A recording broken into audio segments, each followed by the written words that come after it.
First thing I want to cover is this koan creativity. A koan, as you're probably familiar with, is a riddle or a puzzle in Zen, which cannot be sufficiently answered with intellect or cognitive capacities. So a koan requires a student to become fully, completely absorbed in the question in a way in which they house it. It gestates inside of them. They merge with it. There's a unity. We talked a bit about this in the Google Hangouts. There's a unity and a perfect joining with the puzzle or the riddle that we are addressing until the answer that is generated with us is issued from a place that's deeper or higher, however you want to think of it, than merely our intellect. No Zen teacher would be satisfied, no Zen master would be satisfied with a merely intellectual response to a koan. Now, creative koan, or a koan of creativity, is your project in something from nothing. It's not so much that it's a riddle. I don't literally mean this in the Zen sense, but I do in as much as we become fully, completely absorbed in our creative endeavor in something from nothing. So koan creativity as a state that we hope to train is one that I want to start with because it's kind of the umbrella under which the other states and state training occurs.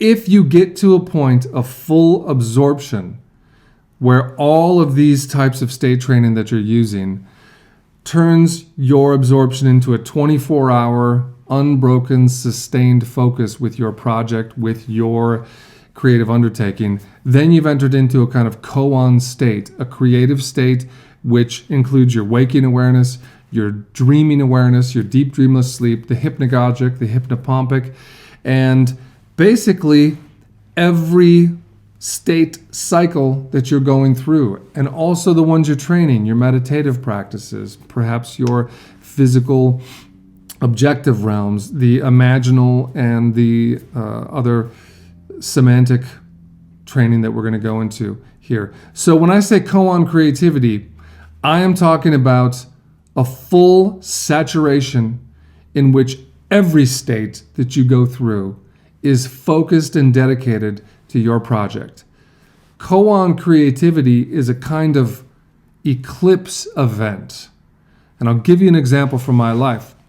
When I am working on something really significant and meaningful for me, something like we're doing in Something from Nothing, a project that is going to change how I value and look back on my life, a major milestone, I enter into a level of focus and relationship with the subject that I'm entertaining here artistically, in which I would get up out of bed in the morning and the first thought in my head, if I'm working on this film, is what are the cuts? What are the edits? What is the story that I'm telling? What are the colors that I have chosen? How is the framing that I'm using affecting the narrative that is being conveyed in this film, in this story?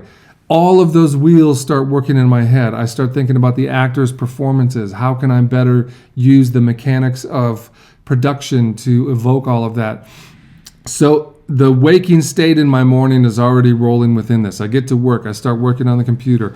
I'm completely engrossed in the work in a way that going to the bathroom is an inconvenience. Eating feels like an interruption. I still do those things, of course. But the point is, even if I'm on the toilet, I have not stopped thinking about this project that I'm working on. If I'm eating my lunch, I'm still fully, completely absorbed in the work at hand, the question at this juncture of the project.